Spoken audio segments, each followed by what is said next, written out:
ప్రకటన గ్రంథము 2వ అధ్యాయం.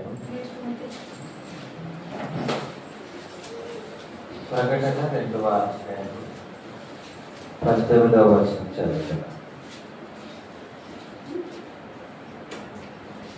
18వ వచనం చదువు. నీ క్రియలను, నీ ప్రేమను, నీ విశ్వాసమును, నీ పరిచర్యను, నీ సహవాసమును నేను ఎరుగుదును. నీ మొదటి క్రియల కన్నా నీ కడపటి క్రియలు మరి ఎక్కువైనవని ఎరుగుదును.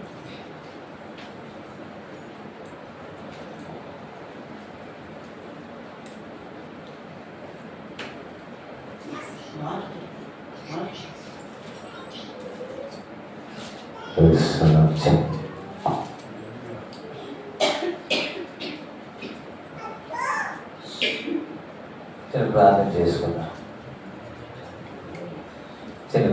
చేసుకున్నాం. పరిశుద్ధుడును ఉన్నతుడైన తండ్రి, నీకే స్తోత్రాలు చెల్లిస్తున్నాను ప్రభు. ఈ పునరుత్థాన దినములు బట్టి నీకు వందనాలు చెల్లిస్తున్నాను. కూడి వచ్చిన అందరిని బట్టి నీకే మహిమ కలుగునుగాక. ప్రతి ఒక్క హృదయాన్ని ప్రేరేపించి దేవుని సన్నిధికి వెళ్ళాలని ప్రభు నడిపించినందుకు నీకు వందనాలు. నేను ఇంతవరకు బిడ్డలు నేను ఆరాధించి మహిమపరిచాను. తండ్రి, సందేశంలోనికి వెళ్తుండగా చదవబడిన లేఖనాన్ని మీరు ఆశీర్వదించి నాతో, మాతో, మా అందరితో మాట్లాడమని, వినే చెవులు గ్రహించే మనసు మా అందరికీ అనుగ్రహించమని, నీ నామానికి హెచ్చించుకోమని, మహిమ నీకే, ఘనత ప్రభావం నీకే చెల్లిస్తూ యేసు నామములో అడుగుచున్నాము తండ్రి. ఆమేన్. అనేక మంది కనబడట్లేదు.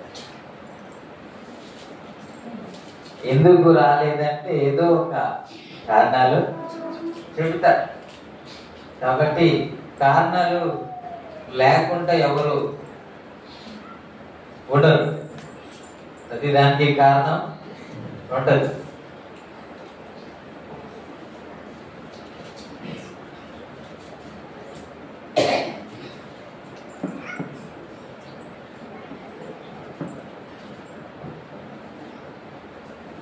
రాలేని వారిని బట్టి ప్రభుని స్తుతిస్తున్నాను. ప్రభు వారికి మరొక అవకాశాన్ని అనుగ్రహించునుగా. హల్లెలూయా. ఎందుకు రాలేదంటే ఒక బలమైన కారణమే చెబుతారు కదా. అది చెప్పగానే మనం వారు మాట్లాడడానికి అవకాశం ఉండదు. కానీ దేవుని సన్నిధి అని అంటే పరిస్థితి కంటే ఎక్కువగా ప్రేమించాలి. హల్లెలూయా. ప్రకటన గ్రంథంలో 12వ అధ్యాయంలో ఒక మాట ఉంటుంది. విమోచింపబడిన వారి గురించి మాట్లాడుతూ 12:11 వారి గొర్రె పిల్ల రక్తమును బట్టి తాను ఇచ్చిన సాక్ష్యమును బట్టి వారిని జయించి ఉన్నారు, కానీ మరణం వరకు తన ప్రాణమును ప్రేమించేవారు కాదు. అంటే దేన్ని ప్రేమించారంటారు? దేన్ని ప్రేమించారంటారు?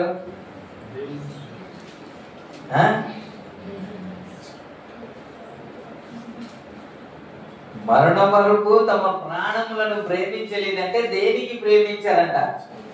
దేనికో ప్రేమించుంటారు కదా. ప్రాణాన్ని ప్రేమించలేదు, కానీ దేనికో. దేవుని సన్నిధి అని అంటే, దేవుని సహవాసం అంటే, దేవునితో ఉండాలి అని అంటే ప్రాణం కంటే విలువదిగా భావించారు. నీకు ఇది ఇంపుగా లేదు దేవుని తీసుకోవాలి.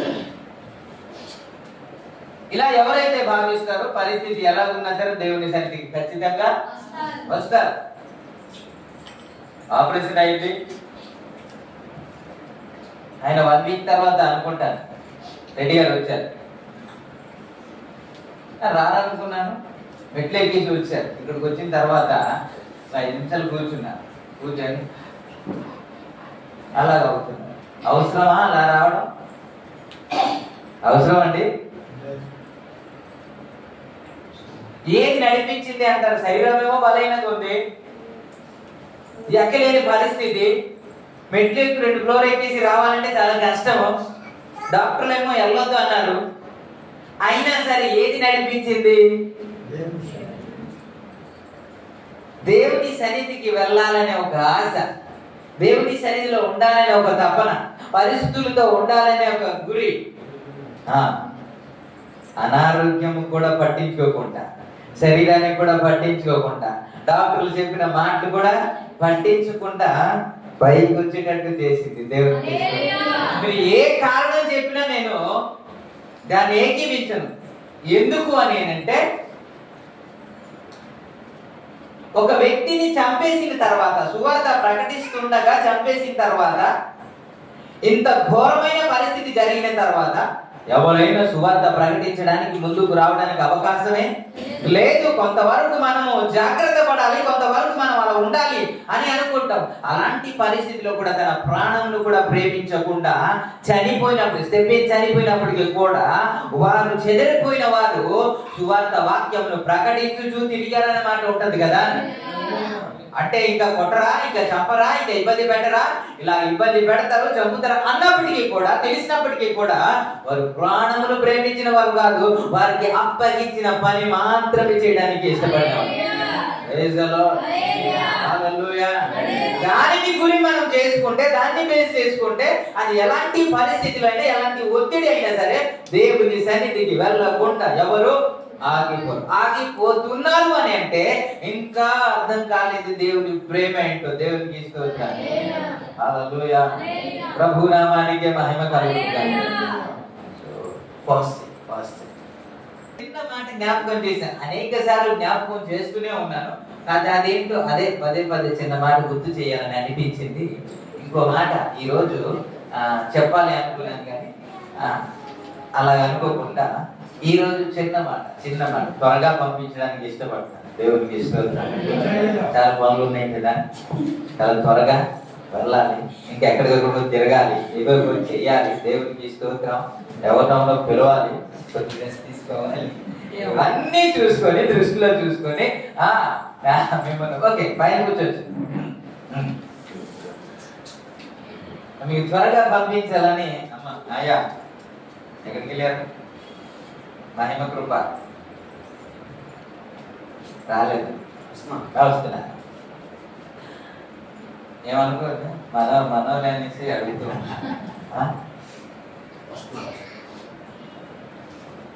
ఇప్పుడు ఏం చదువుకున్నాం? ఇందులో చాలా ఉన్నాయి కదా, అందులో గడిచిన దినాల గురించి కూడా మీకు గుర్తు చేశాను. గడిచిన దినాల్లో ఇదే, అందులో నీ క్రియలను, నీ ప్రేమను, నీ విశ్వాసమును, నీ పరిచర్యను, నీ సహనమును అన్నమాట కదా.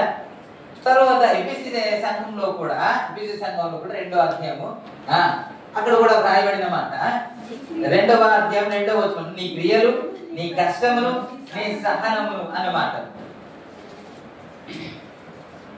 ఇక్కడ కూడా ఎఫెసీ సంఘంలో సహనం గురించి మాట్లాడుతున్నాడు, తుయతైర సంఘం గురించి కూడా సహనం గురించి మాట్లాడు.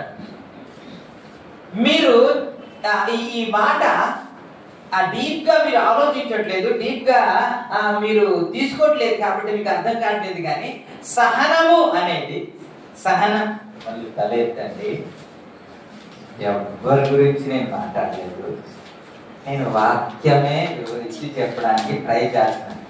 ఎవరి గురించి కానీ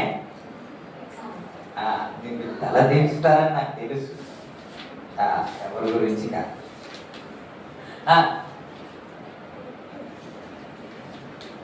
ఈ సహనము అనేది మన జీవితంలో ఒక మెయిన్ రోల్ ని పాటిస్తుంది, మెయిన్ రోల్ ని ప్లే చేస్తుంది. మనము ఒక సందర్భంలో అలాగ పాడుతూ ఉంటాం కదా, మేడున్నా మిద్దున్నా, ఆ మిద్దె మీద నీవున్నా, ఏసన్నా లేకున్నా నీకున్నదంతా సున్నా అని పాడతారు కదా. ఈ పాట ఇలా పాడుతుంది, ప్రేమ ఉన్నా, నీతి ఉన్నా, భక్తి కలిగి జీవించడానికి శ్రద్ధ ఉన్నా, సహనము లేకున్నా నీకున్నదంతా దేవునికి హల్లెలూయా. ఎక్కడ ముడిపడి ఉంది అంటే మీ భక్తి అంతా సహనముతోనే ఉంటది. భక్తి అంతా సహనమే. సహనము లేకపోతే ఎంత నష్టము అనుభవిస్తామో, సహనము కలిగి జీవిస్తే ఎంత ఆశీర్వాదకరంగా ఉంటామో ఎన్నో వాక్యాలు మన బైబిల్ గ్రంథంలో చూస్తాం కదా. కానీ ఈ ఇంపార్టెంట్ రోలే చాలా మంది జీవితంలో లేకపోవడం చాలా ఆశ్చర్యకరం. దీని గురించి ప్రకటించబడకపోవడం చాలా ఆశ్చర్యకరం. మీరు చెప్పండి, ఈ వ్యక్తి సహనం కలిగి ఉన్నాడు అని ఎవరి గురించి మీరు చెప్పగలరు? మీ ఫ్యామిలీలో కావచ్చు, లేదా మీ కుటుంబ సభ్యులలో కావచ్చు, లేకపోతే మీ రక్త సంబంధంలో కావచ్చు, లేకపోతే మీ సంఘంలో కావచ్చు, మీ విశ్వాసులలో కావచ్చు, మీకు తెలిసిన వారిలో కావచ్చు, మీ ఆత్మీయులలో కావచ్చు. ఇతడు సహనము కలిగి జీవించిన వ్యక్తి అని ఎవరి గురించి మీరు చెప్పగలరు? ఒక్కసారి మీ గురించి మీరు చెప్పండి. చెప్పగలరా సాక్ష్యము? ఒక్కసారి ఆలోచించండి. ఇతడండి సహనం అంటే ఇదే అని ఎవరి గురించి చెప్పగలరు? ఉందంటారా? మరి నాకుందంటారా? మరి మీకుందంటారా? మన అందరికీ ఉందంటారా? మరి అంత సీరియస్ ఎందుకు అంటారు?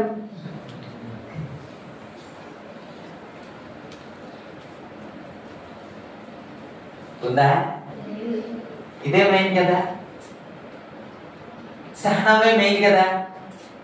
సహనం లేకుండా ఓకే, సహనం అంటే ఏమిటి? గడిచిన దినాల్లో చెప్పా.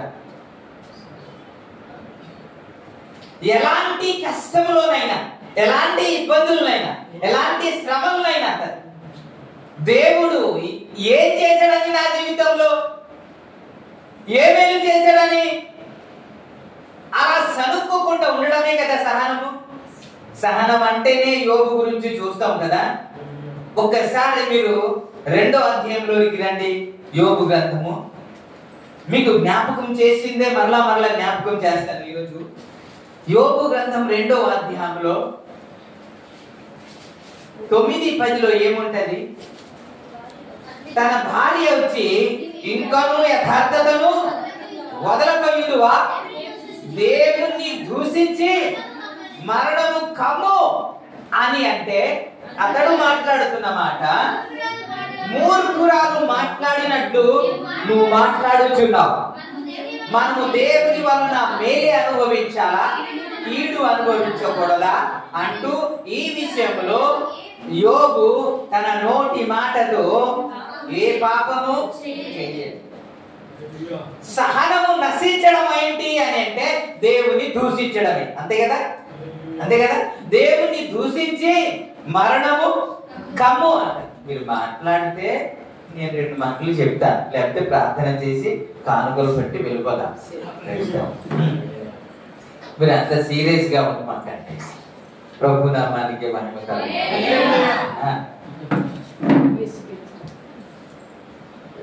ఏంటి ప్రాబ్లమా? ఆయన మాట్లాడుతున్నమాట. భార్య ఏమంటుంది? ఇంకను యథార్థత విడిచిపెట్టవా. ఎప్పుడు మాట్లాడుతున్నమాట? 10 మంది కుమార్తెలు చనిపోయారు. ఆస్తి ఏమో మొత్తం అంతా కోల్పోయింది. శరీరం అంతా అనారోగ్యం బాగాలేదు. ఎక్కడ చూసినా ఆరోగ్యము లేదు. ఎవరిని చూసినా సరే ఆరోగ్యము లేదు. కుటుంబంలో సమాధానము లేదు. ఆర్థిక పరిస్థితి ఆశీర్వాదము లేదు. ఉన్నదంతయు నష్టపోయింది. ఇలాంటి పరిస్థితిలో నువ్వు దూషించకుండా ఇంకా యథార్థతను వదలవా అని భార్య అంటుంది. అంటే దూషించకుండా యథార్థంగా జీవించడమే సహనము. దేవునికి అందుకే రిప్లై మాట్లాడుతూ ఏమంటున్నాడంటే, మనము దేవుని వలన మేలే అనుభవించాలా, కీడు అనుభవించకూడదా అంటూ ఏమన్నాడంటే, ఈ విషయంలో లేకపోతే ఈ సంగతులలో ఏ విషయంలో యోబు పాపం చేయలేదంట. అంటే దూషించలేదు. ప్రభు నామానికి మహిమ కలుగును. అనేక సందర్భాలలో మనం సహనము కోల్పోతాం. సహనము కోల్పోతేనే రకరకాలవి వస్తాయి. సహనం అంటే ఏంటి? మరొకసారి జ్ఞాపకం చే. సహనం అంటే ఏంటి? ఎవరైనా ఏమంటే త్వరగా రియాక్ట్ అయిపోవడం సహనం. ఎవరైనా తిడితే దానికి బదులుగా 2 మాటలు చెప్పడం సహనం. ఎవరైనా వేలెత్తి చూపిస్తే రై నేను తక్కువ తినలేదు అని అనడం కాదా? మరి ఏంటి మాట్లాడండి సార్. సహనం అంటే ఎప్పుడెప్పుడు పొగుడుతూ ఉంటే మౌనంగా ఉండడం, మెచ్చుతూ ఉంటే మౌనంగా ఉండడం. మరి ఏంటంటుంటే ఏం చేస్తుంటే ఏం మాట్లాడుతున్నారు మీకు అర్థం అవుతుందా? యేసయ్య గురించి ఏం రాయబడింది? యెషయా గ్రంథం 53వ అధ్యాయంలో 53వ అధ్యాయంలో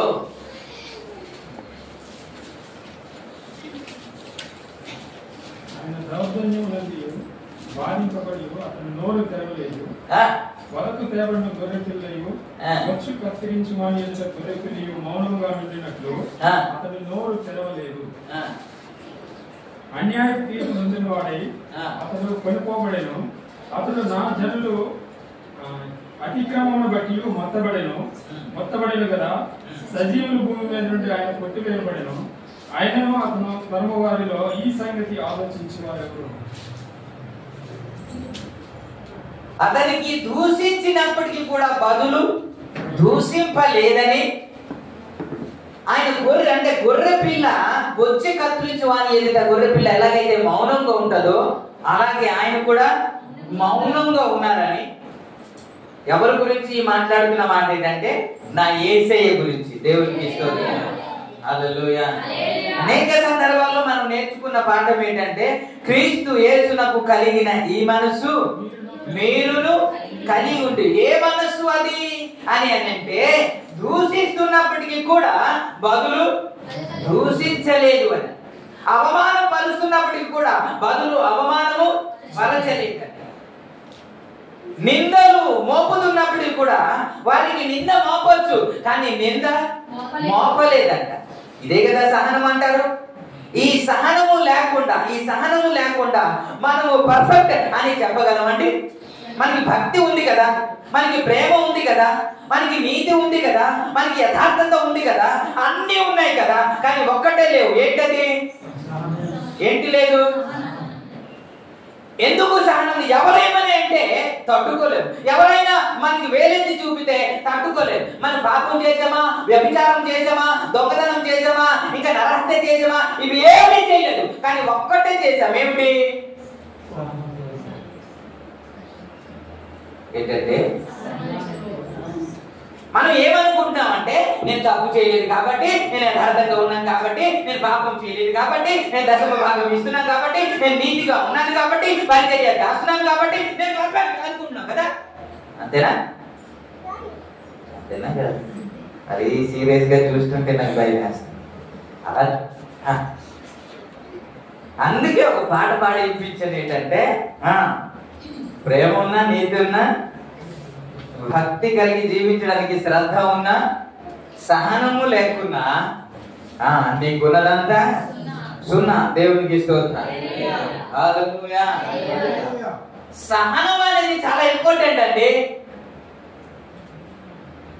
సహనము లేకపోతే దేవుడు నీకు పరిచర్య అప్పగించడు, నువ్వు పరిచర్యకు పనికి రావు. ఎందుకని అలా మాట్లాడుతున్నానంటారా? మోసేను ఎప్పుడు ఎన్నుకున్నాడు చెప్పండి మీరు? మోసేను దేవుడు తల్లి గర్భంలో ఉండేటప్పుడే ఎన్నుకున్నాడు కదా. తల్లి గర్భంలో ఉండేటప్పుడే ఎన్నుకున్నాడు కదా. ఆయన పుట్టిన తర్వాత మోసేరా అని పిలిచిన వాడు కాదు. తల్లి గర్భంలో ఉండేటప్పుడు మోసేని ఎన్నుకున్నాడు.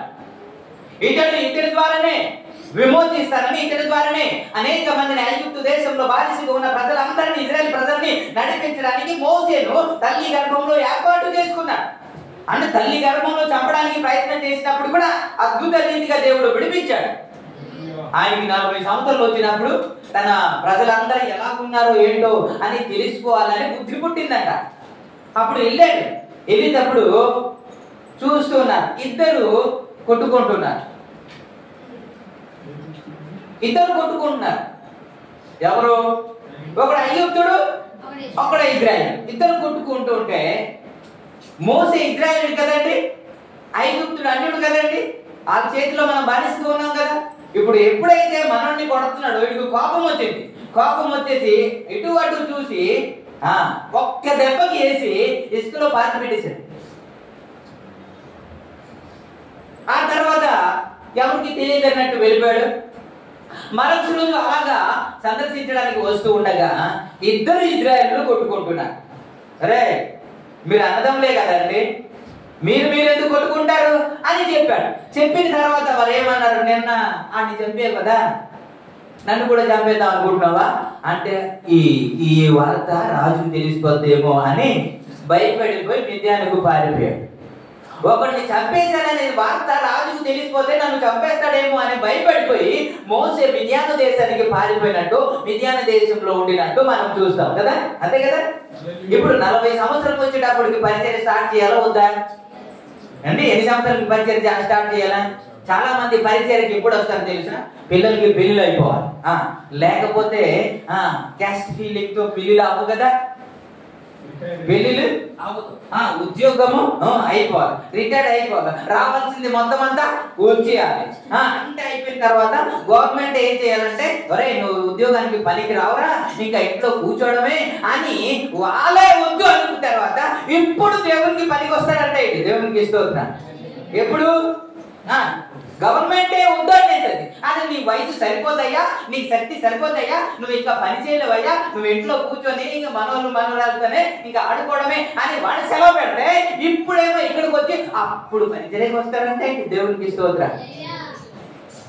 యవ్వన కాలంలో కదా నరుని దేవుని కాని మోయిన నరునికి మేలు అని ఉంటది కదా.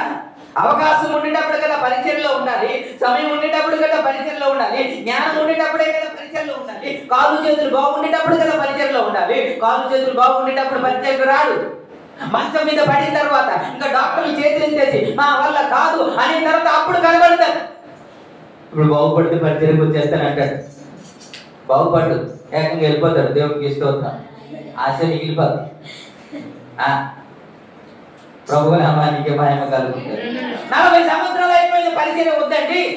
40 సంవత్సరాలు అయిపోయింది కదా, అప్పుడే కదా పరిచయం స్టార్ట్ చేయాలా. యేసుక్రీస్తు ప్రభు వారు 30 సంవత్సరాలు కదా పరిచయం స్టార్ట్ చేశాడు.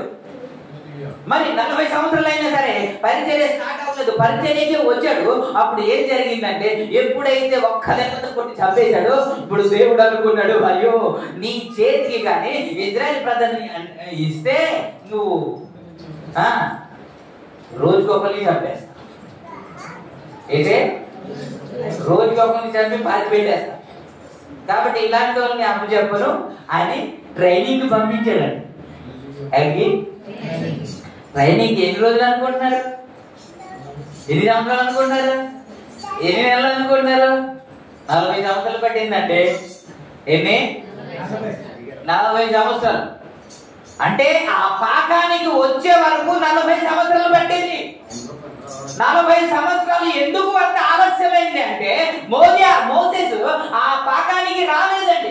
సహనము కలిగి జీవించాడు. ఎవరు ఏమన్నప్పటికీ కూడా, ఎవరు తిడుతున్నప్పటికీ కూడా, ఎవరు నాకు అవమానపరుస్తున్నప్పుడు కూడా రే నువ్వు చెప్పేది ఏంట్రా నాకు అని వ్యతిరేకించినప్పటికీ కూడా తగ్గించుకునే స్వభావంతో పరిచర్యను కొనసాగించే ఆ తత్వము ఎప్పుడు వరకు రాలేదో అప్పటి వరకు దేవుడు పరిచర్య అప్పగించలేదండి. అప్పుడు పరిచర్య అప్పగించలేదు. ఎందుకని అని అంటే ఆ సహనము నీలోనికి వచ్చినప్పుడే, ఆ సహనం నీలో ఉన్నప్పుడే, ఆ సహనం నీలో కనబడినప్పుడు దేవుడు నీకు పరిచర్య అప్పగిస్తాడు. ఎందుకని అని అంటే ఎవరు ఏమన్నా నువ్వు తగ్గించుకుంటావు కాబట్టి, ఎవరు ఏమన్నా నువ్వు సహనంతో ఉంటావు కాబట్టి, ఎవరు ఏమన్నా నువ్వు విరుచు పడవు కాబట్టి, ఎవరు ఏమన్నా సరే నీ స్వరము నీ వాయిస్ రేజ్ చేయవు కాబట్టి నీకు పరిచర్య దేవుడు ఖచ్చితంగా అప్పగిస్తాడు. ప్రైజ్ ది లార్డ్, హల్లెలూయా. ప్రభు నామానికి మహిమ కలుగుగాక. 40 సంవత్సరాలు వేస్ట్ అవ్వలేదండి. 40 సంవత్సరాలు వేస్ట్ అయిపోయిందండి. ఎందుకని తెలుసా? స్వభావంలో కోపం, మాట్లాడితే కోపం, మాట్లాడితే విరుచు పడిపోతారు నాగపాములాగా.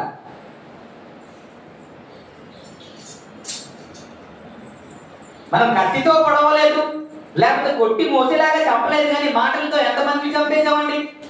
ఆ ఒక్క మాటే కదా మీ గుమ్మం వరకు ఇప్పుడు ఎక్కట్లేదు. ఆ ఒక్క మాటే కదా నీ దగ్గరికి రాకుండా ఆగిపోయింది వాళ్ళు. ఆ మాటే కదా వారికి హత్య చేసింది. ఎంతమందిని మాటతో చంపేశాం, సూటిపోటి మాటలు కదా. సహోదరుని ద్వేషించేవాడు నరహంతకుడు అని ఉంటది కదా, ఉందా? 3వ అధ్యాయం మొదటి పత్రిక, యోహాను పత్రిక 3వ అధ్యాయం 14-15 ఒకసారి చదవండి.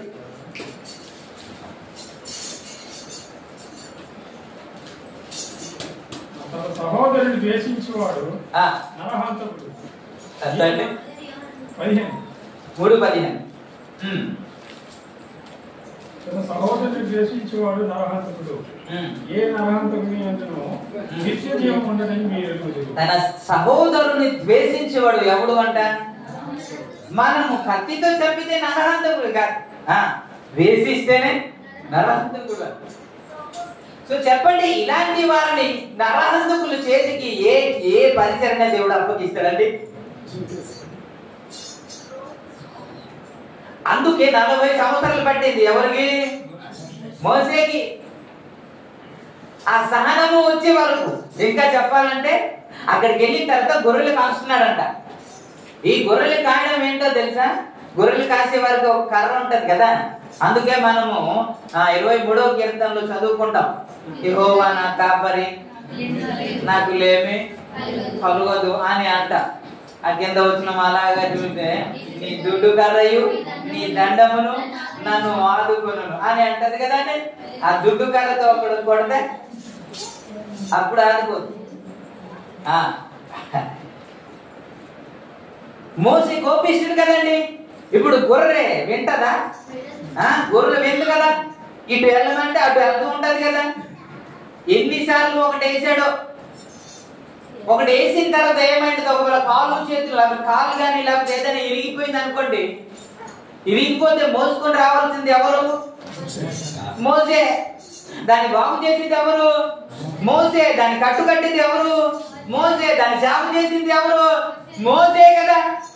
ఇప్పుడు హ్యాపీగా ఇప్పుడు దొడ్డిలో పెట్టేసి హ్యాపీగా పడుకోవాల్సింది ఈయన ఇప్పుడు కాలు ఇరిగిపోయింది కదా, ఒక దెబ్బ వేసాడు కదా. ఇప్పుడు కాలు ఇరిగిపోయిన తర్వాత ఇప్పుడు సేవ ప్రారంభమైంది. ఇప్పుడు పని ఎక్కువ అయింది. ఇప్పుడు దెబ్బలు కొట్టడం ఎందుకు, ఆ సేవ చేయడం ఎందుకు, కొట్టడం ఎందుకు, మోసుకొని రావడం ఎందుకు, కొట్టడం ఎందుకు, ఈ భారం ఎందుకు అని రాను రాను రాను రాను రాను రాను తన కోపమంతా ఇప్పుడు ఏమైంది అని అంటే, దేవునికి స్తోత్రం. ఈ గొర్రెలు తిన్నగా ఉండవు కదా, ఇటు తోలుతుంటే అటు వెళ్తుంటే, అటు తోలుతుంటే ఇటు వెళ్తుంది కదా. ఫస్ట్ ఏమో కోపంగా మాట్లాడేవాడేమో, ఇప్పుడేమో ఇంకా కొట్టకుండా, కొడితే నాకే నష్టం కాబట్టి ఇంకా కొట్టకూడదని ఓపికతో అది మేపడం స్టార్ట్ చేశాడు. ఓపికతో అది మేపే పరిచర్యలోనికి వచ్చాడు. దేవునికి స్తోత్రం. ఎప్పుడైతే ఆ సహనము కలిగి జీవించడం నేర్చుకున్నాడు, ఆ సహనం ఎప్పుడైతే వచ్చిందో, ఆ పాకానికి ఎప్పుడైతే రాగలిగాడు, అప్పుడు దేవుడు దర్శనం రీతిలో మాట్లాడి, నేను ఐగుప్తు దేశానికి పంపుతున్నాను, నువ్వు అక్కడికి వెళ్ళి ఇశ్రాయేలు ప్రజల్ని విడిపించుము అన్నట్టు మనం చూస్తాం. దేవునికి స్తోత్రం. హల్లెలూయా, హల్లెలూయా. అన్నీ ఉన్నాయి, సంఘంలో అన్నీ ఉన్నాయి, కుటుంబంలో అన్నీ ఉన్నాయి, కానీ ఏమీ లేదు అని అంటే ఏమి లేదు. నా భర్తకి సహనం ఉంది అండి చెప్పగలరా అండి? మా భార్యకి సహనం ఉంది అని సాక్ష్యం చెప్తారు, మైక్ ఇస్తారు. మా పిల్లలకి సహనం ఉంది అని చెప్పగలరా, మైక్ ఇస్తారు. మీకు ఉందా? మరి ఇవి లేకపోతే మరి పెర్ఫెక్ట్ ఎలాగండి? పరలోక రాజ్యం వెళ్ళిపోతామా? మరి ఎల్లని భక్తి మనకెందుకు? పనికిరాని భక్తి మనకెందుకు? పనికొచ్చే భక్తి కదా మనం చేయాలి. అంతేనా? ఎందుకమ్మా వెనక్కి చూడి పట్టి ఆడిద్దామనా? స్తోత్ర. ప్రభు నామానికి మహిమ కలుగును. హల్లెలూయా. సంఘం ఎప్పుడైతే సహనము కలిగి జీవిస్తుందో అప్పుడు సరైన పాకంలోనికి వచ్చినట్టే. అందుకే దైవ సేవకులకి ఏదో కోపం లేదని అనుకోమాకండి. అందరికీ ఉప్పు కారం తిన్న ప్రతి ఒక్కరికి కోపం ఉంటది, కానీ సహనము కలిగి జీవించాలి. మనం కొన్ని తగ్గించుకోవాలి, మనం కొన్ని పరిస్థితుల్లో బెండ్ అయిపోవాలి. మనం దేవుడు అలా నేర్పించాడు కాబట్టి ఆ సహనం ఉండాలి. కాబట్టి అందుకే ఎఫెసీ సంఘంలో చూస్తున్నాడు, నీకు సహనం ఉంది అని మాట్లాడుతాడు. అలాగే తుయాతైర సంఘం గురించి మాట్లాడుతున్నాడు, నీ సహనము నేను ఎరుగుదును అంటాడు. ఆ సాక్ష్యం నా గురించి చెప్తే ఎంత బాగుంటదండి. రవి, నువ్వు ఎంత సహనము కలిగి ఉన్నావు అని నా గురించి నా యేసయ్య మాట్లాడితే సాక్ష్యం చెప్తే ఎంత బాగుంటదండి. మన అందరి గురించి దేవుడు మాట్లాడితే ఎంత బాగుంటదండి. సహనం ఎక్కడ ఉండదో అక్కడ ఆశీర్వాదం కూడా ఉంటది. ఈ కోపిస్తే ఆయన ఒక సందర్భంలో సంఖ్యాకాండం 20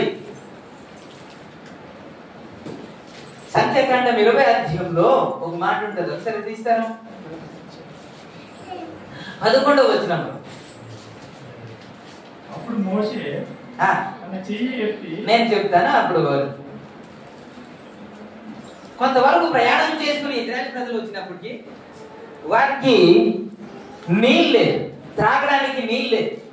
ప్రజలందరూ ఏమంటున్నారంటే, నువ్వే తీసుకొచ్చావు కదా, మాకు ఇప్పుడు నీళ్ళు లేవు, నీళ్ళు లేకపోతే మేము చచ్చిపోతాము కాబట్టి అని ఆయన మీద సనగడం ప్రారంభం చేస్తే దేవుని దగ్గర ప్రార్థన చేస్తాడు మోసే ప్రార్థన చేసిన తర్వాత దేవుడు ఏమని మాట్లాడతాడంటే, నువ్వు ఆ బండకి ఎదురుగా వెళ్ళు, ఆ బండతో నువ్వు మాట్లాడితే ఆ బండ నుంచి నీళ్లు నీకు వస్తది అని అంటే, కొంతమందిని పోగు చేసి పెద్దలందరినీ పోగు చేసి అక్కడ తీసుకెళ్లి అక్కడ మాట్లాడుతున్న మాట మోసే 11వ వచనం.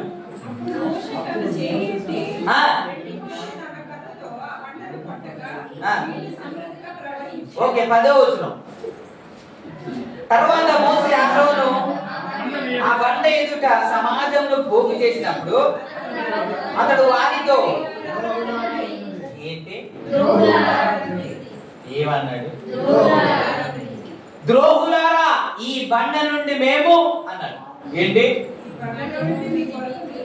ఎవరు రప్పిస్తున్నారు? అక్కడ చదవండి, అక్కడ మేము అన్నమాట.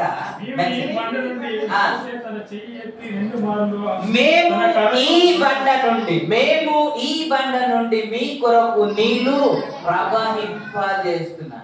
ఎవరు అంట? మోసే అండి. మోసే రప్పించాడా? మోసే అద్భుతాలు చేసింది. మీకు గర్భఫలం ఇచ్చింది మనుషులుగా.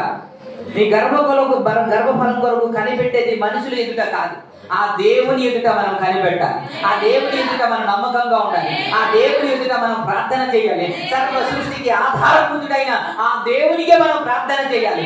ఏ నరుడు ఏ మేలు చేయడు. నరుడు ప్రార్థన మాత్రమే చేస్తాడు. ప్రార్థన మాత్రమే మీ కొరకు మేము చేయగలం, కానీ కార్యము చేసింది మాత్రం దేవుడే. అద్భుతాలు చేసింది మాత్రం దేవుడే. గర్భఫలం అనుగ్రహించింది మాత్రం దేవుడే. ఆ దేవుడు అద్భుత కార్యము చేస్తా ఉంటే ఈయన ఏమని మాట్లాడుతున్నట్టే, మేమే మీ కొరకు ఏం చేసుకుందాం. నేనా? మా పాస్టర్ గారు పెద్ద తోపండి, మా పాస్టర్ గారు పెద్ద ఇది అండి, మా పాస్టర్ గారు అదేంటి అని మీరు మాట్లాడుతూ ఉంటారు. కాదు కాదు కాదు కాదు పాస్టర్ గారిలో ఏమీ లేదు, సమస్తము దేవుని అందే ఉంది. హల్లెలూయా. గడిచిన దినాల్లో కూడా జ్ఞాపకం చేశాను, ఇప్పుడు కూడా గుర్తు చేస్తున్నాను. ఏంటంటే, మాటలు ఇచ్చింది ఆయనే. మాటలు ప్రకటించడానికి సహాయం చేసింది కూడా పరిశుద్ధాత్మ దేవుడే. ప్రకటించబడుతుండగా వారి హృదయంలో కార్యం చేసింది కూడా పరిశుద్ధాత్మ దేవుడే. అవును, ఇది నిజమే, అవును ఇది ఇలా చేస్తాను అని ఒప్పింపజేసింది కూడా పరిశుద్ధాత్మ దేవుడే. మారు మనసు కలుగ చేసింది కూడా దేవుడే. జీవించడానికి సహాయం చేసింది కూడా దేవుడే. ఇన్ని చేసిన దేవుణ్ణి పక్కన పెట్టేసి నిలబడి ఒక పాత్రగా వాడబడుతున్న ఆ వ్యక్తిని పొగిడితే ఇచ్చిన వాడు ఏమనాలి? ఏమంటే, అందుకే సమస్త మహిమ ఘనత ప్రభావములు ఆయనకే చేశారు. తర్వాత ఆయన మాట ద్రోహులారా అన్న మాట మనం చూస్తాం కదా. ద్రోహి అంటే నరకాగ్నికి పాత్రుడు అవుతాడని మత్తయి సువార్తలో మనం చూస్తాం కదా. ఇతడు మాట్లాడుతున్న మాట ఏంటంటే ద్రోహులారా అని మాట్లాడుతున్నాడు. కీర్తనలో మనం చూస్తాం, రిఫరెన్స్ తర్వాత మీకు ఇస్తాను. కీర్తనలో ఏమని ఉంటదంటే మోసే కాని మాటలు పలికాడని ఉంటది. మోసే కాని మాటలు పలికాడు. మాటలు చాలా జాగ్రత్తగా మాట్లాడాలి. మత్తయి సువార్తలో కూడా ఏమని ఉంటదంటే నీ మాటను బట్టే కదా నువ్వు నీతిమంతుడని తీర్చబడతావు అని ఉంటది. నీ మాటలు బట్టే. తీసారా? 12వ అధ్యాయం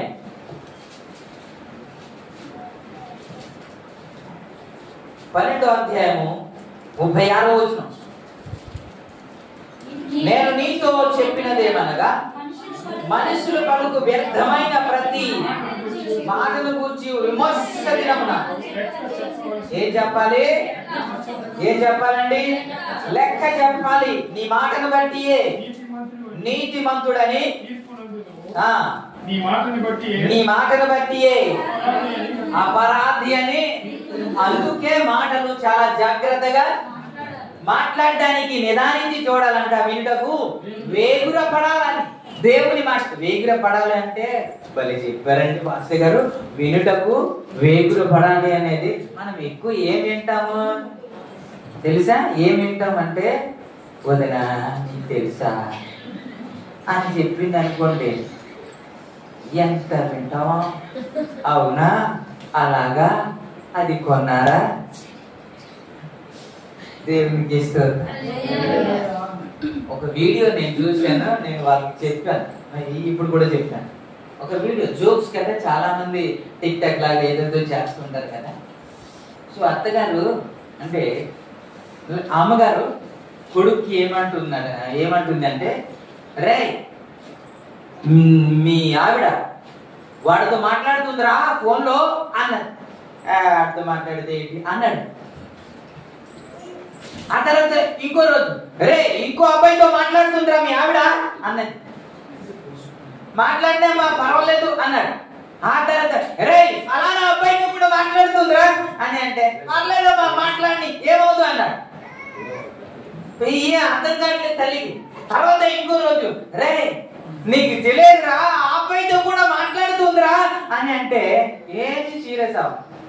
5వ రోజు, రే పక్కింటి ఆవిడతో మాట్లాడుతుందిరా అనగానే రెచ్చిపోయాడు. రెచ్చిపోయి నువ్వు ఎవరితోనైనా మావచ్చు, ఆ కుర్రుడితో మాట్లాడచ్చు, ఈ కుర్రుడితో మాట్లాడదు, ఆ మొగుడితో మాట్లాడదు, ఈ పురుషుడితో మాట్లాడవచ్చు, కానీ స్త్రీలతో మాత్రము మాట్లాడకూడదు. ఏమి అని అంటే, పురుషుడితో మాట్లాడితే తన గురించే చెప్పుకుంటాడు, నేను పెద్ద ఇది అది అది అని తన గురించి చెప్పుకుంటాడు. కానీ స్త్రీలతో నువ్వు మాట్లాడవు అనుకో, అప్పుడు స్టార్ట్ చేస్తాడు, వదినా నేను అక్కడికి వెళ్ళాను అది కొన్నాను, నేను ఇక్కడికి వెళ్ళాను ఇది కొన్నాను. అది వినేసి వచ్చి ఇంట్లో ఇది జోక్స్ చెప్పే జోక్స్. కానీ ఎక్కువ ఇంట్రెస్ట్ మనకి దేని మీద అంటే వాక్యం మీద కాదు. వాక్యం వినాలని ఆసక్తి ఉండదు. టీవీ వేస్తే వాక్యం వినాలి అని ఎంతమందికి ఉండదండి? టీవీ వేయగానే ఏదైనా చూడడానికి మంచిది కదా, ఏదైనా డిజైన్ చేసింది అలాంటివి చూడడానికి ఇష్టపడతాం. కానీ దేవుని వాక్యము వినడానికి వేగిరపడాలి, మాట్లాడడానికి నిదానించి చూడాలి. ఎందుకని? ఏది పడితే అది ఎందుకు మాట్లాడకూడదు అంటే, తీర్పు దినాన ఆ మాటను బట్టి నీతిమంతులుగా తీర్చబడతాం కాబట్టి. ఏమవుదు అనుకుంటున్నాడు? ఆయన లెక్కలో రాసుకుంటున్నాడు సంగతి మీకు తెలియదేమో, ఆయన బుక్ లో రాసుకుంటున్నాడు అనే సంగతి తెలియదేమో. నీవు జీవిత కాలం అంతా ఎలా మాట్లాడావో, ఎలా ప్రవర్తించావో, ఎలాగ జీవించావు అనేది ప్రతిదీ అక్కడ పిక్చర్ రూపంలో చూపిస్తాడు ఒక దినాన. దాన్ని బట్టి దేవుడు తీర్పు తీరుస్తాడు. ఎక్కడ పడితే అక్కడ సీసీ కెమెరాలు మనం పెడుతున్నాం కదా. ఇప్పుడు పెద్ద పెద్ద చర్చెస్ లో కూడా పెట్టాలి అని రూల్ వచ్చింది. ఎందుకు అంటే ఎలా ప్రవర్తిస్తున్నారనే కాదు, అనేక మంది వస్తున్నారు, రకరకాల ఇబ్బంది కలుగజేస్తున్నాడు కాబట్టి, శత్రువులు కూడా వస్తున్నారు కాబట్టి సీసీ కెమెరాలో ఉండాలి అని ఆర్డర్ పెట్టారు. అది కానీ ఉంటే ఎవరు ఎప్పుడు ఎక్కడ ఏమి చేస్తున్నారు ప్రతిదీ క్లియర్ గా చెప్పచ్చు. మరి ఈ సీసీ కెమెరా కొన్ని కిలోమీటర్ వరకే క్యాప్చర్ చేస్తుందేమో కానీ ఆ సీసీ కెమెరా సముద్రం అగాధ జలంలోనికి వెళ్ళిపోయినా సరే క్లియర్ గా కనబడుతుందంట. అదిగా దావీదు చెప్తున్నాడు, ఎక్కడికి వెళ్తాను, ఎక్కడికి వెళ్ళి నేను దాక్కుంటాను, సముద్ర అగాధంలోనికి వెళ్ళిపోతాను, నువ్వు అక్కడ ఉన్నావు అంటావు, అక్కడ కూడా ఉన్నా. అందుకే మన పాటలు పాడుతున్నాం కదా, నీవు చూడని స్థలమేది నేదాగి క్షణముండలేనయ్యా.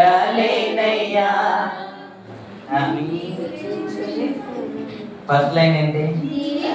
నీవు లేని చోటేది యేసయ్యా,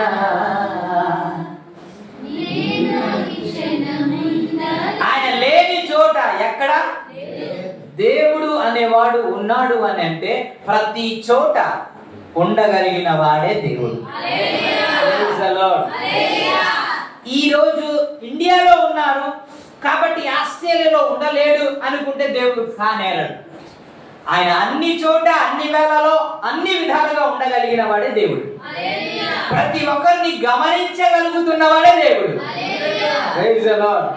ఇక్కడ భారతదేశంలో ఉన్న వారికేమో గమనించి మరలా ఇతర దేశంలో ఉన్న వారికి గమనించలేని పరిస్థితిలో ఉండే అనే దేవుడు ఎట్టా ఉన్నాడండి. కాబట్టి అందరినీ అన్నిటినీ అన్ని వేళలో ఒకే రీతిగా చూడగలిగిన వాడే మన దేవుడు. ఆ దేవుణ్ణి మనం ఆరాధిస్తున్నాం. ప్రభునామానికి మహిమ కలుగుతుంది. కాబట్టి మనం ఏది పడితే అది మాట్లాడకూడదు. మోసే తొందరపాటులో కోప ఆవేశముతో ప్రజల మీద కోపముతో ఉద్రేకముతో ఇప్పుడు అంటారు కదండి, చింత చచ్చిన అప్పుడప్పుడు బయటికి వస్తుంది. అప్పుడప్పుడు నేను మీకు నమ్మనండి అన్న, నేను నమ్మను. ఎప్పుడు గుర్తు వస్తుంది తెలుసా? సరైన పరిస్థితి ఎదురొచ్చేటప్పుడు అప్పుడు ఆ విజేత ఏంటో తెలుస్తుంది. కొంతమంది చూస్తున్నాను, దేవుడికి స్తోత్రం. హల్లెలూయా. ఒరిజినల్ క్యారెక్టర్ అయితే ఎలాంటి పరిస్థితుల్లో మార్పు ఉండదు. ఇప్పుడు యాపిల్ గురించి చెబుతున్నారు. యాపిల్ రంగు వేసేస్తున్నారండి, కాబట్టి ఇలా టెస్ట్ చేయండి. ఏమిటి అంటే ఇలా తీసుకెళ్లి వేడి నీళ్ళు దాని మీద వేయండి, అప్పుడు కలర్ అంతా పోయిందనుకోండి, కలర్ వేసినట్టు అది కలర్ పోలేదనుకోండి అది ఒరిజినల్ అన్నట్టు. ఇప్పుడు నేను ఇదెందుకు చెబుతున్నానంటే ఒరిజినల్ క్యారెక్టర్ వేడి నీళ్ళు వేసినా వేయకపోయినా ఒకలాగే ఉంటుంది కదా. పరిస్థితి మారినా పరిస్థితి మారకపోయినా ఒకేలా ఉంటుంది. పరిస్థితి మారుతుంటే మనం మారుతున్నాం అంటే ఒరిజినల్ డూప్లికేట్ అది చెయ్య మార్కెట్ అని దేవునికి స్తోత్రం. కాబట్టి మనం ఒరిజినల్ క్రైస్తవుడు. ఎవరెవరో నేను చెప్పండి, మీ మట్టుకు మీరు చెప్పుకోండి. మనం ఎలా ఉండాలి? డూప్లికేట్ ఉండకూడదు. పరిస్థితిని బట్టి మారిపోయే ఉండకూడదు. కింద వచనంలో ఏమన్నాడు? 12వ వచనంలో సంఖ్యాకాండం అదే 20వ వచనంలో వెంటనే మాట్లాడుతున్న మాట ఏంటంటే, మీరు నా మహిమను సన్మానించలేదు కాబట్టి ఈ ప్రజలను నేను వాగ్దానము చేసిన దేశమునకు మీరు తీసుకొని పోలేరు అనేసాడు.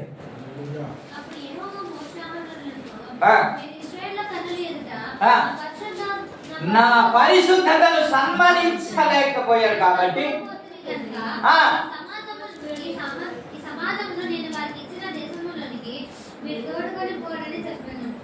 ఇప్పుడు వాగ్దాన దేశములకు ఎవరు వెళ్ళలేరు? ఇప్పుడు మోసే. మీ ఆశ నా ఆశ ఒక దినాన పరలోక రాజ్యానికి వెళ్ళాలని కదా.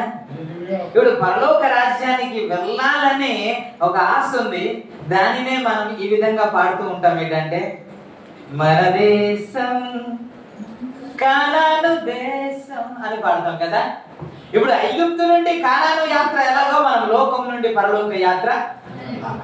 ఇప్పుడు ఏ వాగ్దాన దేశానికి అయితే తీసుకెళ్తానని వాగ్దానం చేశాడో ఆ వాగ్దాన దేశానికి అడుగు పెట్టలో సుమా అని చూడండి. దేనికి తెలుసా? కాని మాటలు మాట్లాడు, ఉద్రేకంతో మాట్లాడేశాడు. సహనము కలిగి జీవించాలి, ఓపికతో కలిగి జీవించాలి, సహనము కలిగి మాట్లాడాలి. కానీ కోప ఆవేశముతో మాట్లాడేశాడు. దాని ఫలితం ఏమొచ్చింది? ఆశీర్వాదం అండి. ఇప్పుడు ఒక మంచి మాట మీకు జ్ఞాపకం చేస్తాను. ఫిలిప్పీ రాసిన పత్రిక 4వ అధ్యాయం 5వ వచనంలో ఏమని ఉంటుందండి? ఫిలిప్పీ రాసిన పత్రిక 4వ అధ్యాయము 5వ వచనంలో సకల జనులు మీ సహనమును సకల జనులకు ఏం చేయండి? ఎవరెవరికి? ఎవరెవరికండి? మీరు చెప్పండి, ఎవరెవరికి? మీ కుటుంబంలోనే అర్థమైందా మీ గురించి?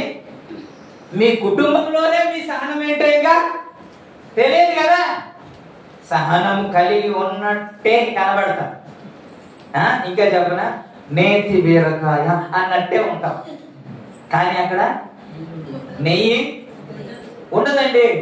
పేరు నేతి బీరకాయ, అందులో మాత్రం సహనం కలిగిన విశ్వాసుడు అన్నట్టే ఉంటది.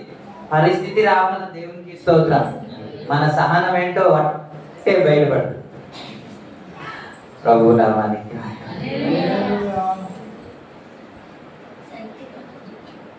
సహనం ఎవరికి తెలియాలంటే తెలుసండి, ఈ సహనము సకల జనులకు తెలియాలంటే అండి, వీరు సహనము కలిగిన జీవించిన వారని సకల ప్రజలకు మీ సహనం గురించి తెలియాలంట. అలా జీవించాలంట.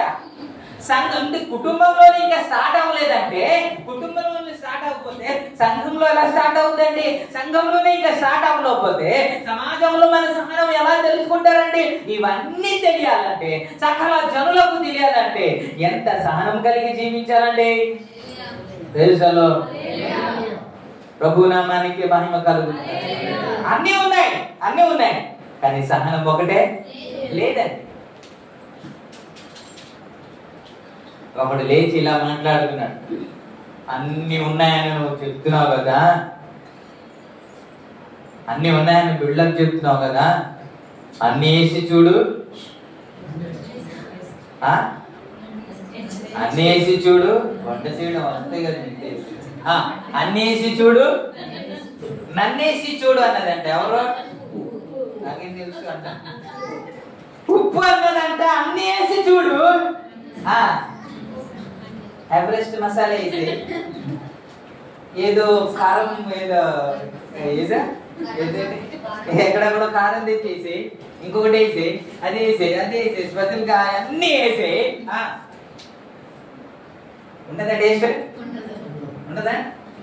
ఏది వేయాలా?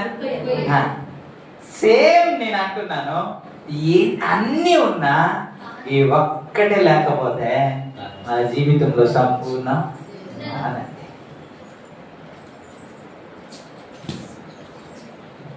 ఫిలిప్పీ రాసిన పత్రికలో ఉన్న స్థానం చూస్తే 2వ అధ్యాయము 5వ వచనంలో మనం చూస్తాము, క్రీస్తు యేసు కలిగిన ఈ మనస్సు మీరును కలిగి ఉండు అంటూ ఆయన ఏం చేశాడని కింద వచనం, ఆయన దేవుని స్వరూపము కలిగి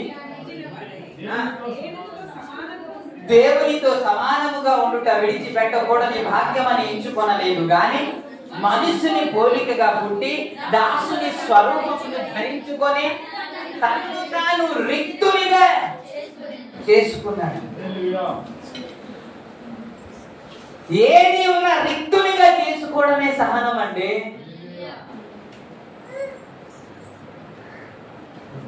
ఈ సహనం ఎవరిలో కనబడుతుందో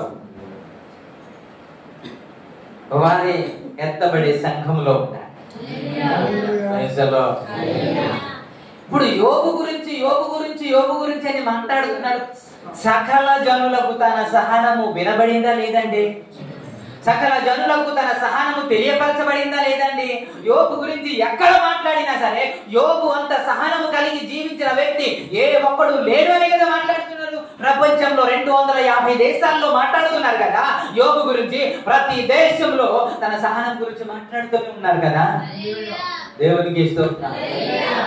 యోబు ఏమో ఏ కాలంలో ఒక పితరుల యుగంలో ఉన్నాడండి. అప్పుడు ధర్మశాస్త్రం కూడా లేదు. అప్పుడు ధర్మశాస్త్రం లేనప్పుడు యోబు ఉన్నాడు.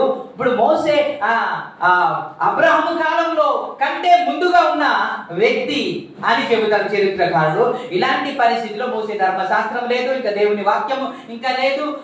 ఇవన్నీ లేనప్పుడు ఎలా జీవించాడంటే సహనము కలిగి జీవించాడు. యేసుక్రీస్తు ప్రభువారు వచ్చి పరిచర్య చేసి ఆయన తిరిగి వెళ్ళిపోయిన తర్వాత పౌలు పత్రికలు రాస్తూ ఫిలిప్పీలో మనం 4:5 మనం చూసుకున్నాము.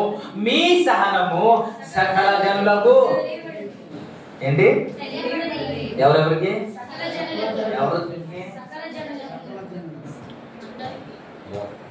మీ సహనం అప్పుడు చెప్తున్నా. ఇప్పుడు మన సహనం మీ గురించి కాదు, మీ సహనం చెప్తాను. మీ సహనం పక్కింటి సహనం చెప్తాను. ఆ పక్కింటి సహనం ఏంటంటే పిల్లలు ఆడుకుంటారు కదా, పిల్లలు ఆడుకుంటారు అప్పుడే కొట్టుకుంటారు, అప్పుడే కొట్టుకుంటారు, అప్పుడే కలిసిపోతారు. ఆ పిల్లల గురించి ఈ పెద్దలు తగులుకుంటారు. దేవునికి ఇష్టం ఈ పెద్దలు అంటే పిల్లలు ఏదో చేసుకున్నారండి, మరి మాట ఏదో అనుకున్నారండి. నీకెందుకు పెద్దలకి పిల్లలు పెద్దల వరకు ఎందుకు తీసుకుని రావాలి? అది ఎందుకు గొడవ అంత రీచ్ చేసుకోవాలి? నిజంగా మనం క్రైస్తవులు అయితే ఒకసారి మీరు అబ్రహాం గురించి జ్ఞాపకం చేస్తాను. అబ్రహాం 13వ అధ్యాయం ఆదికాండంలో మీరు చూస్తారు.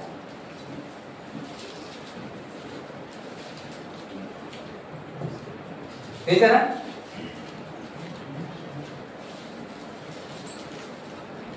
5వ వచనంలో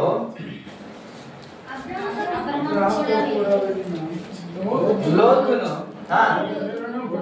గొర్రెలను గొడ్లను గుడారమును ఉండేను కనుక వారు కలిసి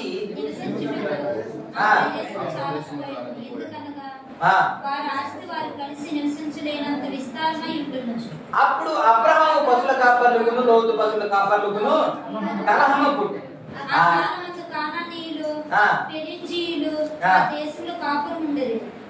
కాబట్టి అబ్రహాముకు బంధువులను కనుక నాకు నేను చెప్తాను. ఇప్పుడు వారు నివసించలేనంత విస్తారమైన పశువులు గొడ్లు అవన్నీ ఉండేదండి. అంటే అప్పుడు ధనము అదే లెక్కలు తీసుకునేది. ఎన్ని పశువులు ఉన్నాయో, ఎన్ని గొర్రెలు ఉన్నాయో, ఎన్ని మేకలు ఉన్నాయో, ఎన్ని గాడిదలు ఉన్నాయో, ఎన్ని ఒంటిలు ఉన్నాయో అని లెక్కలు వేసేవారు. దాన్ని బట్టి వాళ్ళు ధనవంతులని కేటగిరీ చేర్చేవారు. ఇప్పుడు అంత విస్తారముగా వారికి లోతు కూడా ఉందంట, అబ్రహాం కూడా ఉందంట. ఆ ప్రాంతము వారు కలిసి జీవించడానికి వారికి సరిపోలేదంట. ఆ సందర్భాలలో అబ్రహాం పశువుల కాపర్లకును లోతు పశువుల కాపర్లకి జగడమైందంట, గొడవైందంట. దేవునికి స్తోత్రం. ఇప్పుడు గొడవైన తర్వాత ఇప్పుడు మీ రియాక్షన్ ఎలా ఉంటుందో చెప్పండి. మీ పశువుల కాపర్లకి ఇంకో పశువుల కాపర్లు వచ్చి కొట్టేశాడండి, మీరు ఏమంటారు చెప్పండి? ఏమంటారా? అలా సైలెంట్ గా ఉండిపోతామండి అంటారా? అరే మామూలు కొడతావా నువ్వు అని వెళ్తారా? కానీ మీరు అలా వెళ్ళలేండి. దేవునికి ఇస్తారు. నిజానికి అబ్రహాము పెద్దవాడు కాబట్టి ఏదైనా అనొచ్చు. ఇప్పుడు కింద వచనంలో మాట్లాడుతూ ఏమన్నాడంటే 8వ వచనంలో కాబట్టి అబ్రహాము మనము బంధువులము, మనం బంధువులు కనుక నాకును నీకును నా పశువుల కాపర్లకి నీ పశువుల కాపర్లకి కలహము ఎవరెవరికి ఉండకూడదు? ఎవరికి ఉండకూడదు? మన బంధువులం అండి, మన రక్త సంబంధంలో అండి. మనం రక్త సంబంధం కాబట్టి మనలో మనం కొట్టుకోవడం ఏంటండి? పిల్లల గురించి లేకపోతే పశువుల కాపర్ల గురించి మనం ఎందుకు ఆర్గ్యుమెంట్ చేసుకోవడం? మనం ఎందుకు అరుచుకోవడం? మనం ఎందుకు కేకలేసుకోవడం? మనం అలా చేయకూడదు కదా. ఆ కలహం మనం ఉండకూడదు కదా. ఎందుకని? మన బంధువులు కాబట్టి. ఎందుకని మన బంధువులు కాబట్టి మనం కలహం అనకూడదు. మరి ఏముండాలి అని అంటే సమాధానమే ఉండాలి. అది ఏ మ్యాటర్ అయినా సరే, మీ పని వారికి వాళ్ళ పని వారికి జరిగిందా, మీ పిల్లలకి ఆ పిల్లలకి జరిగిందా, లేకపోతే ఎవరిది తప్పు ఉంది ఎవరిది రైట్ ఉంది, అది పక్కన పెట్టి మన బంధువులు కాబట్టి కలహం ఉండకూడదు. సుమా ఏమండకూడదు? కలహం ఉండకూడదు. ఇప్పుడు అబ్రహాం పిల్లవాడు నువ్వు మా పశువుల కాపర్లకి మీ పశువుల కాపర్లు కొట్టడం ఇక్కడ నేను కన్ను ఎర్ర చేస్తే నీకు అని అనొచ్చు కదా.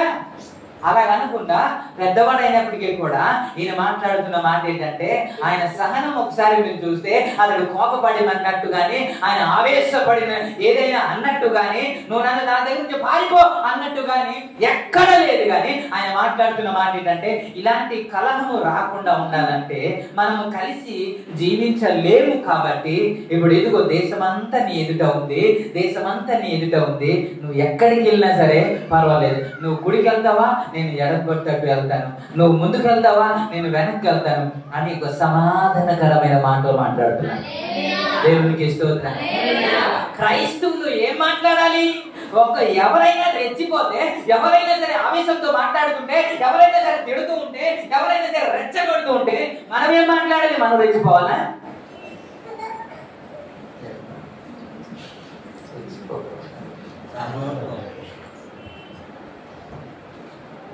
మనం ఎవరు? సహనము కలిగి జీవించినవారు. ఎవరు? ఈ మాట మర్చిపోవద్దు. మనము సహనము కలిగి జీవించిన వారు కాబట్టి ఖచ్చితంగా సహనము ఉండాలి. మోసే సమాధానంగా ఆ మ్యాటర్ని డీల్ చేశాడు కానీ అరుసుకోలేదండి. అదే కదా యెషయా గ్రంథంలో మనం ఏం చదువుకుంటాం? 42వ అధ్యాయంలో 42వ అధ్యాయం మొదటి 2 వచనంలో వ్రాయబడిన మాట, ఇదిగో నేను ఆదుకునే నా సేవకుడు అని అంటూ ఆయన గురించి మాట్లాడుతున్న మాట ఏంటంటే, నేను ఏర్పరచుకున్న నా ప్రాణప్రియుడు అతని యందు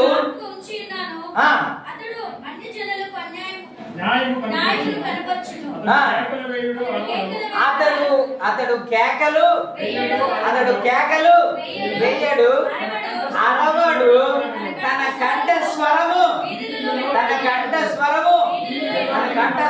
ఇంట్లో వినబడనివాడు, వీధిలో వినబడనివాడు, అరవడు, కేకలు వేయడు. ఆ కేటగిరీలో మనం కూడా ఉండాలి. దేవునికి ఇస్తారు. ఎవరు అరుస్తారు చెప్పండి? ఎవరు కేకలేస్తారు చెప్పండి? ఎవరు కంఠ స్వరాన్ని వీటిలో వినబడేటట్టు చేస్తారంటే ఎవరికైతే సహనము ఉండదో, ఎవరికైతే ఓపిక ఉండదో, అరే కదా, సహనము కలిగి ఎవరైతే ఉంటారో ప్రతిదీ పోతే పోని లే అని తగ్గించుకుంటారు. ఈ సహనము ఎప్పుడైతే ఉండదో ఖచ్చితంగా వాయిస్ క్రైస్తవులు అరిసేవారు కాదు. ఒకవేళ నువ్వు వరిస్తే దేవుని స్తుతించుటలోనే అరవాలి, దేవుని మహిమపరచడానికి అరవాలి. కానీ ఇంకో దాని గురించి మాత్రం అరవడానికి వీల్లేదు. అందుకే కదా గడిచిన దినాల్లో మీకు జ్ఞాపకం చేశా, తన్ను తాను తగ్గించుకునేవాడు హెచ్చింపబడతాడు. తన్ను తాను తగ్గించుకునేవాడు హెచ్చింపబడతాడు. ఎవరు ఏమన్నప్పటికీ కూడా నిన్ను నువ్వు తగ్గించుకుంటేనే ఒక దినాన దేవుడు హెచ్చిస్తాడు. ఒక దినాన దేవుడు నీ మట్టుకు నీవే, నా మట్టుకు నేనే హెచ్చించుకుంటే ఇక్కడ వరకే మనం హెచ్చి ఉంటది. కానీ లోకమంతటా హెచ్చు అనేది ఉండదు. అందరికి సకల జనులకు మనం హెచ్చుగా ఉండాలి అని అంటే, అందరికంటే తలగా దేవుడు మనకి చెయ్యాలి అంటే, అందరికంటే ఉన్నత స్థాయిలో దేవుడు ఉంచాలి అంటే నీలో నాలో ఆ తగ్గింపు స్వభావం ఉండాలి కదా. హల్లెలూయా. ఆ సహనము మనలో కనబడాలి కదా. దావీదు గురించి మాట్లాడుతున్న మాట ఏంటంటే, మీరు ఒక్కసారి మీరు తీయండి, ఒక్కసారి దావీదు గురించి 23వ అధ్యాయం, 24వ అధ్యాయం ఉంటుంది. మొదటి సమూయేలు 20 ఇది చెప్పి నేను చూపిస్తాను. మొదటి సమూయేలు 24వ అధ్యాయము మొదటి వచనంలో వ్రాయబడిన మాట ఏమిటి అని అంటే, ఆయన ఎంగేజ్ అరణ్యంలో ఉన్నాడని తెలిసినప్పుడు, అరణ్యంలో ఉండేటప్పుడు తెలిసినప్పుడు ఈ సౌలు ఈ వార్త విని 3000 మందిని సమకూర్చుకొని అక్కడికి వచ్చి ఆయన చంపడానికి లేకపోతే వెతకడానికి ప్రయత్నం చేస్తున్నాడు అన్న మాట ఉంటది. అలాగే 23:14లో ఏమని ఉంటది అని అంటే, 23:14లో అయితే జీపు అనే అరణ్యమున ఒక పర్వతమందును నివాసం చేయుచుండెను. సౌలు అనుదినము అతనిని వెతికినను సౌలు చేతికి దేవుడు దావీదును అప్పగించలేదు అన్నాడు. అంటే ఎప్పుడెప్పుడు ఎదుగుతున్నాడు? అనుదినం వెతుకుతున్నాడు, అనుదినం చంపేస్తున్నాడు. 13 సంవత్సరాలు అండి, 13 సంవత్సరాలు అనుదినం వెతుకుతూ ఎలాగైనా సరే దావీదును చంపేద్దామని ప్రయత్నం చేస్తూ ఉంటే దావీదు గురించి కూడా జ్ఞాపకం చేశాను. ఎవరికి ఉంటదండి సహనము, ఎవరికి ఉంటది ఓపిక? అమ్మడి చంపేద్దామని ఎక్కడ పడితే అక్కడ రాత్రి పగలు వెనకాల తరుముతూ ఉంటే సహనం కలిగి ఉంటారా మీరు? ఒక మాట అంటేనే మనం తట్టుకోలేము, చంపడానికి వస్తే ఊరుకుంటావా? మీ సహనము సకల జనులకు 25:9 ఏముంది? అదే 25:9 ఉంది. దావీదు మాట్లాడుతూ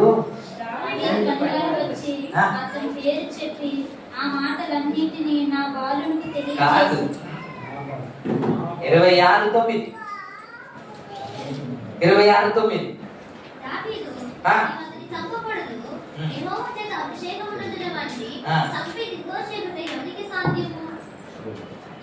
ఏమని మాట్లాడుతున్నాడు?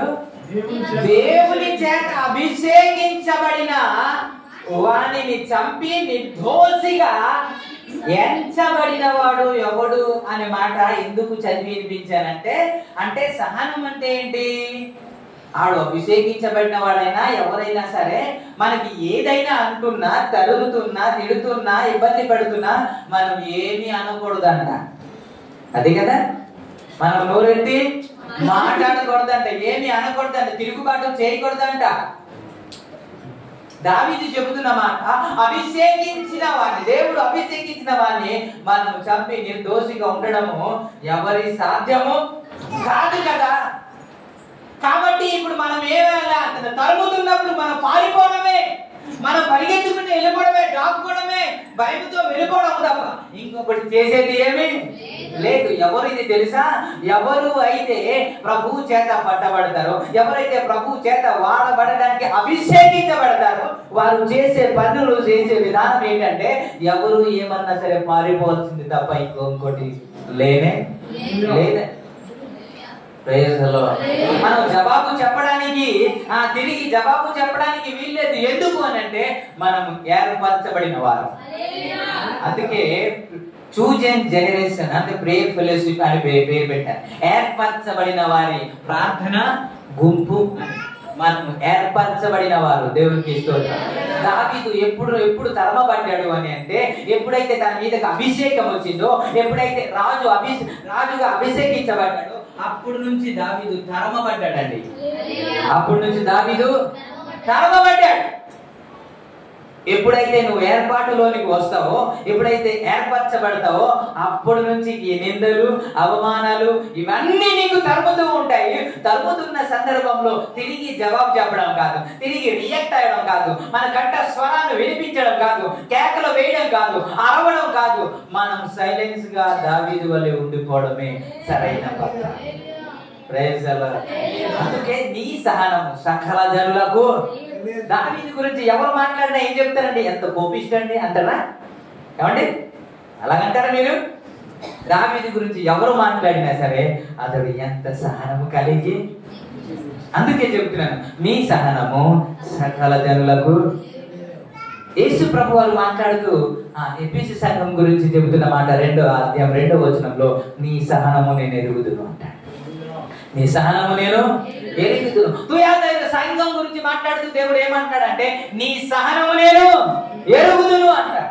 నీ పేరు పెట్టి, నా పేరు పెట్టి యోబుని గురించి సాక్ష్యం చెప్పినట్టు, యోబు నా సేవకుడని, అతడు యథార్థవంతుడని, అతడు చెడుతనమును విసర్జించిన వాడని యోబు గురించి దేవుడు ఎలాగైతే సాక్ష్యం చెప్పాడో, నీ గురించి, నా గురించి అలాంటి సహనము కలిగి జీవించిన క్రైస్తవుడు వీడు అని నా గురించి చెప్పగలిగితే ఎంత బాగుంటదండి. ఈ సంఘము సహనము కలిగి ఉంటది అని నా సంఘం గురించి అనేక మంది మాట్లాడితే ఎంత బాగుంటదండి. ఈ కుటుంబం సహనం కలిగి జీవించిన కుటుంబం అని మన కుటుంబం గురించి అనేక మంది మాట్లాడితే ఎంత బాగుంటదండి. ఈ వ్యక్తి సహనము కలిగి ఉంటున్నాడు అని అందరూ నీ గురించి మాట్లాడితే ఎంత బాగుంటదండి. మాట్లాడితే కోప్పడిపోతాడండి, మాట్లాడితే అరుస్తాడండి, మాట్లాడితే ఇదేమైనా మెప్పండి, ఇదేనా ఘనత అండి? నువ్వు అరిచేసి పెద్ద పెద్ద కేకలు వేసి ఏదైనా అంటే ఇది ఘనత అండి? ఎవడైనా మెచ్చుకుంటాడండి? ఎవడైనా సూపర్ అంటాడండి? ఎవడైనా సరే గోల్డ్ మెడల్స్ ఏమైనా ఇస్తారంటే కాదు కదా. రానినే దానికి ఎందుకండి, ఏదైతే మెడల్ పొందుకుంటాం దాని గురించి ప్రయాసపడాలి. మన సహనం కలిగి జీవిస్తే నీ సహనం సకల జనులు చూస్తారు. నీ సహనం గురించి అందరూ మాట్లాడుకుంటారు. అదే కదా గొప్ప ధన్యత. ఆ ధన్యత మనందరికీ దేవుడు అనుగ్రహించుగాక. పరిశుద్ధాత్మ దేవుడు సహనం కలిగి జీవించడానికి సహాయం చేయనుగా. మన అందరి జీవితంలో ఓపికను దేవుడు అనుగ్రహించుగా. అనేక విధాలుగా మాట్లాడు. ఓపిక గురించి ఒకసారి నేను మాట్లాడాను, ఈ సహనం గురించి కూడా మాట్లాడాను. ఆత్మీయతలో సహనం ఏంటి, పర్సనల్ గా సహనం ఏంటి, ఇవన్నీ మాట్లాడాను. ఈ రోజు కూడా కొన్ని జ్ఞాపకం చేశాను. ఈ సహనం ఖచ్చితంగా ఉండాలి. మన భక్తి జీవితంలో మెయిన్ రోల్ పాటిస్తుంది ఇదే. మీరు కలిగి ఉండండి. మీరు గంటల తరబడి ప్రార్థన చేయండి, ఉపవాసము చేయండి, ప్రేమ కలిగి ఉండండి, భక్తి కలిగి ఉండండి, ఎన్ని అయినా చేయండి, సువార్త కొరకు వెళ్ళండి, లేకపోతే ఇంకొకటి చేయండి. మీరు ఇన్ని చేసి సహనము గాని లేదా, విరుచుకు పడుతున్నారా, కేకలు వేస్తున్నారా, అరుస్తున్నారా, ఓపిక లేదా, మీ భక్తి అంతా సున్నా అనే సంగతి జ్ఞాపకం చేసుకోండి. దీని గురించి డౌట్ అయితే రండి, తర్వాత క్లియర్ చేస్తాను. ప్రభు ఈ మాటలు ఆశీర్వదించుగా. హల్లెలూయా. కళ్ళు మూసుకుందాం చిన్న ప్రార్థన.